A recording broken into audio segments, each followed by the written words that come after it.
This far, He has been our God. And just looking back, from the month of January, now we're in the last quarter of the year 2025. Amazing, incredible things have gone on and happened. And can you believe it? Just the other day, we were just making declarations and saying, this is going to be a year of this and this and this. And now we are closing. What a wonderful God we serve. And truly, this far, He has been Ebenezer. We give Him praise and thanks for that. I want to check the headlines today. A big shout out to you, Joski Shams. I see you tuned in from Tana River, and you're just telling me it's the book of 2 Timothy. Thank you so much. Joski is always so quick to find the scriptures for me. Sometimes I'm quoting, even on radio, and I'm like, I don't know if isn't it Psalms or Proverbs, and she'll get it so quickly for me, and I'm grateful for such people as well. God bless you, Joski, and your reward is great, my sister. Your reward is so great. I want to check the headlines today. The Standard. Wait, I'm telling you, this university crisis is just a crisis on another level.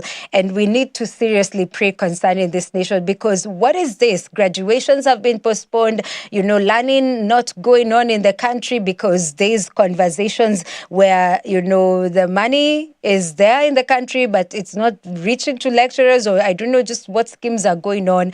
And so as we pray, let's see what the Standard says. It says the university, the headline is University Crisis. Missed lectures, cancelled graduations, can imagine, and mounting costs. The pain of a lecturer's strike now in its fourth week is biting deep across Kenya's public universities as classrooms stay shut and the standoff of a 7.9 billion shillings drags on. More than 500,000 students are staring at disrupted studies, depleted loans, and fading dreams of timely graduation. This is on pages 5, 6, and 7 of the Standard, and this is just a crisis there. And I can see kuna placards hapo zimeandikwa hatutaki nyumba mbinguni. Tuseme hatutaki nyumba ya mbinguni pekee. But anyway, it's there. Let me not joke around this matter. I know it's serious for the lecturers. Wanasema mortgage scheme is our right. And then wanasema tumechoka na Lexus. Sasa tunataka Lexus car loan scheme. So those are amidst many other things that they are asking for. And if you think about how wealthy this nation is, I don't think they're asking for too much. I just think they're asking for things that are well within their rights, very achievable if we did not have greediness and corruption running in this nation. But then that's where they're at. So as we pray, let's just pray for divine intervention over this matter, and that these people who are so greedy that the destinies of our children have to be derailed like this, because this, for me, I see a spirit of delay and derailment, because when will these children graduate? When will they go back to school and go on with their lives? That could be another year, and they go back and they have to, make up for an entire year or season that has been lost, not their portion. So we pray, God, expose these evil leaders, and may the lecturers get their rights in Jesus' mighty name.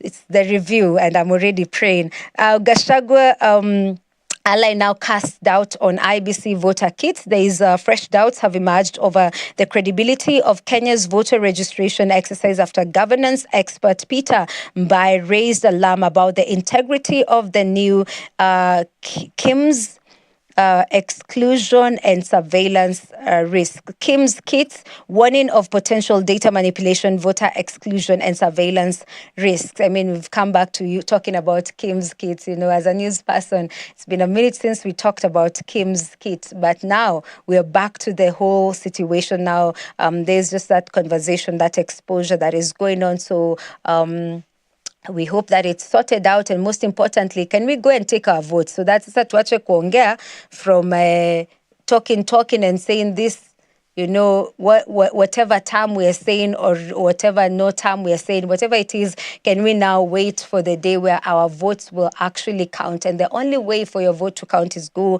register as a voter, so that we can have this conversation.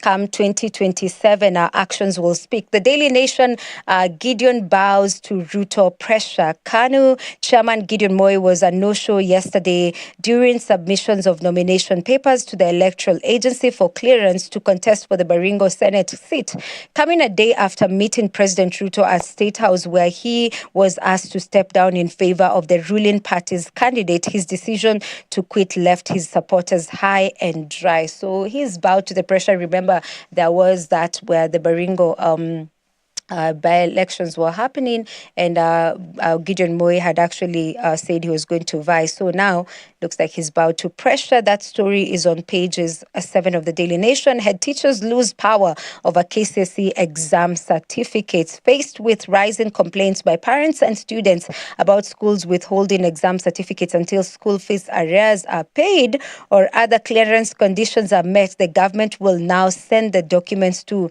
the sub-county offices from there, students will collect them effectively bypassing the principals. Must be a big blow to them. Pages 5 of the Daily Nation. Push for a visa-free Africa Stars COMESA Summit. President Ruto has pledged to spearhead the removal of visas by African nations and resolve conflicts plaguing the continent as he assumed leadership of the regional bloc. Page 6 of the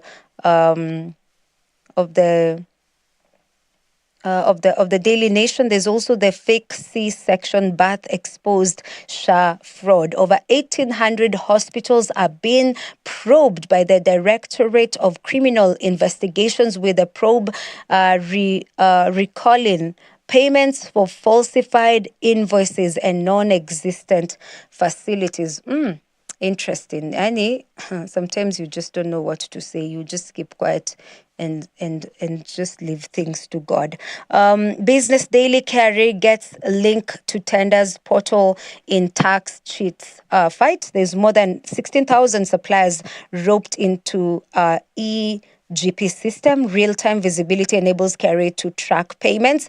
There's a state sets March 2026 deadline for KPC IPO. There's also the Moi era contractors feel the heat amid wave of auctions. India's Royal Enfield enters Kenya's luxury motorcycle market. That is the Business Daily, and it will be stretching from the 10th today up until the 12th of October. You can grab any of the papers, get to know what's happening, and then we get to know how effectively to pray for the nation, and just to be informed as well. So that is also a good thing, to just have information. And that will be all. We get the song break and then we'll be back.